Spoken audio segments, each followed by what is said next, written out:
welcome to the Passenger Seat Podcast, a podcast designed to fill your passenger seat with chat about classic cars, all recorded from my 1968 Morris Minor, Peggy. I'm Becca, and today I'm out running a couple of errands and enjoying this awful dreary weather. Hopefully it's just bright enough for you to kind of make me out if you're watching on the YouTube channel, and if you're listening in on Spotify, you've got the atmosphere there described for you to imagine.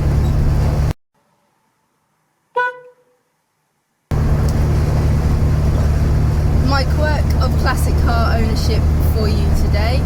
is how we can all talk about the slight modifications and slight changes that we've made to our cars until somebody asks us to stop, really. It turns out to be quite an interesting way to make friends and get to know people, and it's great to always have that piece of common ground to talk about when you're at car shows and things. It's that magical thing of when the bonnet goes up, there's always some people talking to you, but also sometimes when you put kind of something in your window letting people know some of the differences in things, that always draws people's attention and they want to talk to you about things like Peggy's manifold and gearboxes and stuff like that.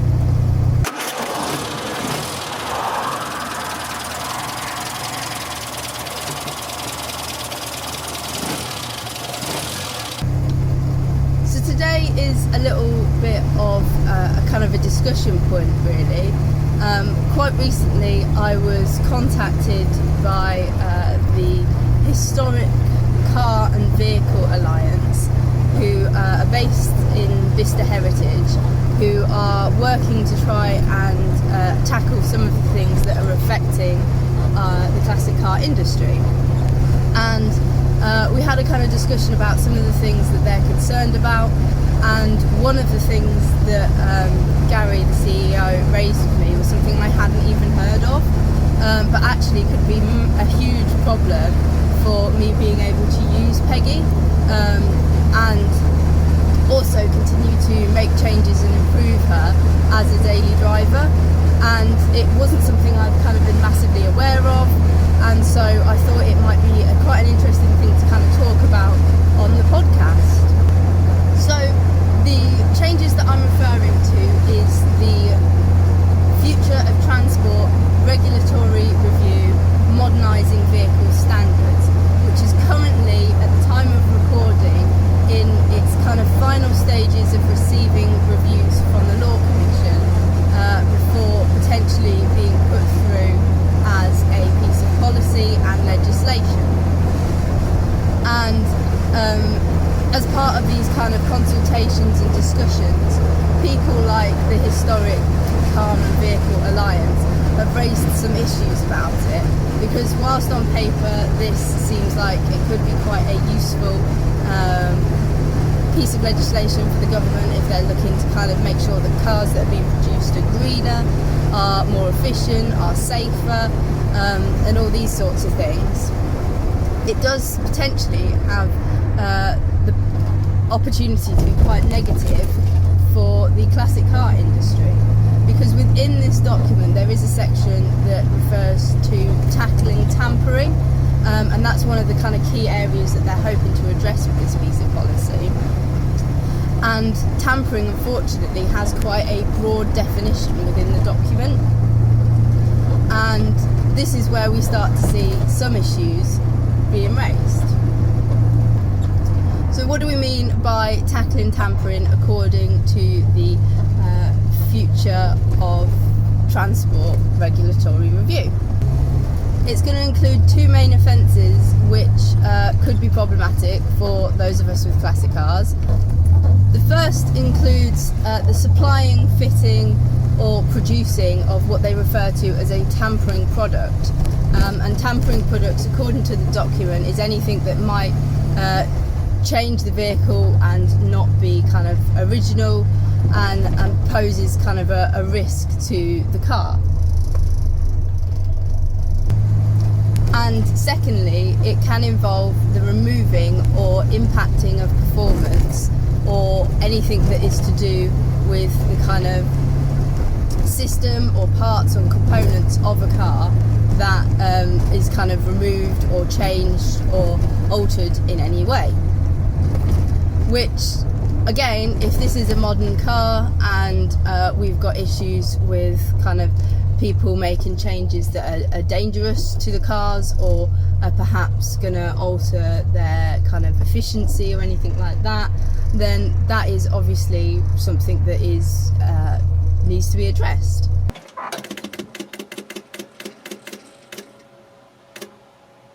But as classic car owners, we've got the issue of whether this affects us, because whilst the document states that they do not intend it to impact people like classic car restorers or individuals who are restoring, repairing classic cars, the way that it sounds suggests some issue with anything that's not originality. And currently there's not enough specific kind of information within this document to really address the fact that not all classic cars are original, and some of the changes that we make to our classic cars can actually be beneficial and somewhat modernising. Peggy herself has some of these examples, but the way that it's phrased, it could even come down to the fact that none of us run on the old style tyres anymore. We all have these modern tyres, and they technically don't fit with the kind of originality and is changing and altering a part or a component. On top of that, we've got things like Peggy's manifold. It's not her original manifold, it's fitted up to a bigger board exhaust, and it's a kind of a period fitted piece, but it's also not one that I know when it was fitted. It's not something that I've got kind of noted down in the documentation, but I know that it was a period alteration that could be made. And of course her gearbox. Peggy's got a 5-speed Sierra Type 9 gearbox, and again, it's something that's actually potentially made her more usable, more safe at kind of higher speeds and things like that,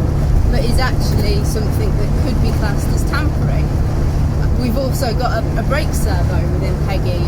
that helps with kind of improving the quickness of the brakes, and just yesterday I was very thankful for the fact that I had that brake servo when I had to do quite a severe stop because of some other idiot on the road.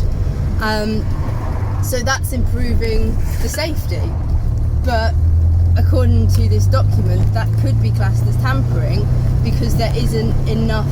kind of specific information being put there about protecting some of these changes that we make to our cars to make them usable, or if the parts aren't available. I know people that have kind of the chassis and bodies of cars that are rarer, much harder to get the parts for, and so have, as an alternative, fitted the engine from a later car or a different car to preserve kind of that image of the car in a way that would be sustainable for them to replace parts.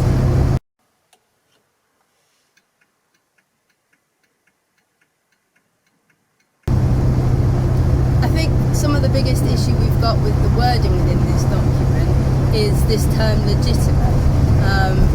which could take away the hobby for some people.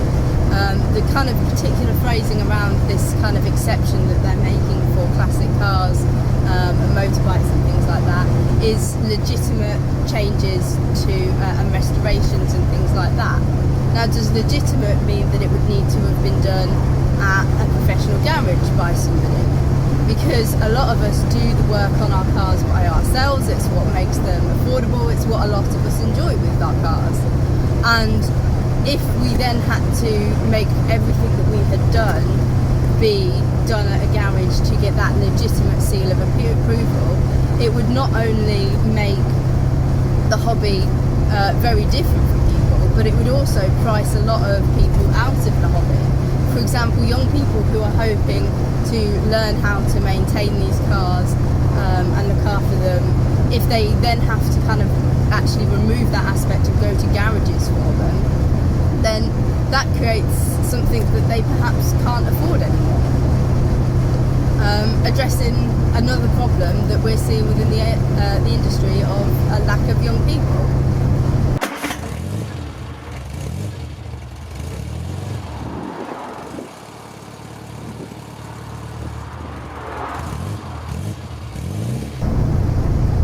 Another issue we see with that phrasing is that use of classic cars, which presumably fits that idea of cars that are rolling over 40 years old, in the same way that our tax and our insurance and MOTs and things is all considered. But actually we've got this kind of very niche period, which I guess falls under what most people refer to as retro cars, that have already seen a lot of damage from legislation created by the government. So, for example, a lot of more unusual cars from the 80s and 90s and even early 2000s were massively impacted by the scrappage scheme in terms of their numbers, their availability, and their survival rate. And so these cars would not be protected by this kind of classic car term, and actually these cars are often entry cars into the scene for some people, as well as potentially future classics, which is a massively dwindling pool thanks to things like the scrappage scheme already. But if people can't make the changes in things because this part's not available because of how many cars were scrapped and things, then those cars aren't going to be saved for future generations. And it really takes away this idea of actually being able to recycle and reuse that a lot of people really enjoy about our classic car and retro car scene. It also, I think, needs to be noted that whilst we're very keen to work and protect our own cars as classic car owners, there's other scenes that are car scenes that have an appreciation and things like that for us, such as kind of the modified scene on more modern cars that could massively be affected by this, and that also brings in kind of money and industry for the country, but also again can be a gateway for some young people to get into classic cars. I know some young people that are into kind of more modern modification cars and things like that, but they have an appreciation and an interest in my car and things, for example, and that wouldn't necessarily always translate to someone being able to being interested in buying a classic car, but it creates more advocates and people who would help stand up for the classic car movement. And so really, by pricing them out or by removing that hobby for them, we lose people that are just generally interested in cars. And again, these could be our younger future people who are interested in looking after the much wider car scene, which could include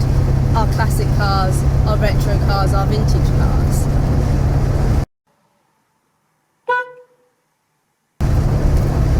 The interesting thing about kind of having this discussion, not only on here but also with Gary from the HCVA, is that I actually teach about the creation of policy. It's one of the kind of topics that I talk about. It tends to generally be much more about crime and criminal justice related policy, but the kind of discussions that we have are still very relevant to the creation of pieces of consultation and policy such as this. And when I'm kind of teaching this and we're talking about pieces of legislation that have been introduced, we use the terms rational and symbolic, and this is the idea that actually sometimes pieces of policy aren't always made with kind of the most amount of research, the widest level of consideration, and aren't always rational, but are instead a symbolic way that governments can stand up at conventions or world events and things like that and say, look, we've implemented this policy to address this problem, and we're really on the ball about it and really keen to kind of crack down on it. And obviously a big topic that people like members of government and also kind of much more widely companies and things want to be seen to be doing is cracking down on things to do with emissions, things to do with the kind of safety of the roads and vehicles and things like that.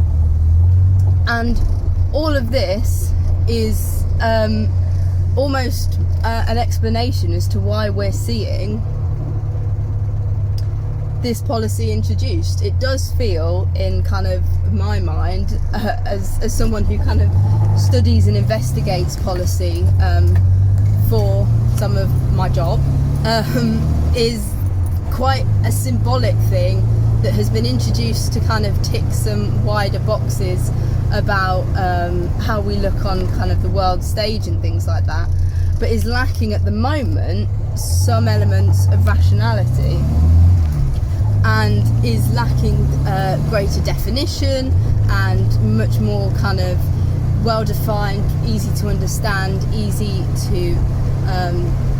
address, and to remove the kind of concern that people are starting to have about this policy. And so that doesn't mean that if it is introduced it's going to be symbolic. There still is work being done on this piece of legislation. However, at the moment, having read through the document, if I was to kind of hand that to my students and ask them to kind of look through the historical context of the policy, look through kind of the wider consultations and research that's been done, a lot of the things that are kind of very topical in the media, which is what we do with criminal justice policy and things like that, I think a lot of them would come back and say, well, actually this feels at the moment lacking in the rationality of a final piece of legislation that you could say was honestly there to improve and modernise vehicle standards, because it's not considering all of the vehicles that are currently on Britain's roads.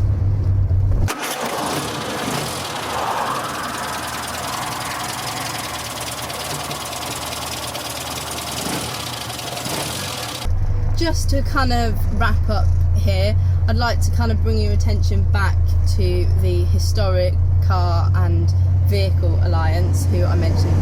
kind of throughout this podcast, who kind of brought this topic to my attention.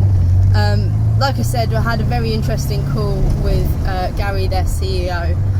about a few different topics, and they're one of a few agencies that are kind of in the classic car arena at the moment, that are really kind of keeping their eyes peeled for stuff like this, doing a lot of work to make sure that we can continue to enjoy our hobby and have a kind of an environment that is still quite positive for classic cars to take part in. And I think that's a really worthy cause for all of these agencies to be involved in. But I think it's well worth kind of checking out some of the stuff that the HCVA are doing. They've got a really good website that's got lots of kind of news stories and things popping up on, and if I'd have been a bit more on the ball, I'd have seen their kind of topics about this being raised, and some of the stuff that they've done with lawyers and consultants about kind of really deep diving into this policy document. So they have kind of memberships and things that you can get involved in if you'd like to kind of support them, that gives you access to some events and things like that, but also just make use of all of these sorts of things that exist if you're a classic car owner, so that you kind of have an awareness of what's going on in the scene, but you're also able to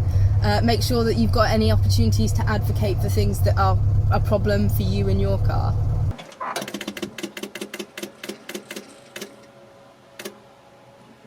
Thank you very much for listening. I hope you've enjoyed this podcast, and perhaps you've learned or heard something about this policy that you hadn't previously, and you're going to go and do some more research into it. If you already had an awareness or you've already got some thoughts, I'd love to hear them. You've obviously got the opportunity to leave a comment down on the YouTube channel, or you can message me on any of the social medias, and I'd love to have a chat to some of you about it. Thanks again for listening. Drive safely and happy motoring.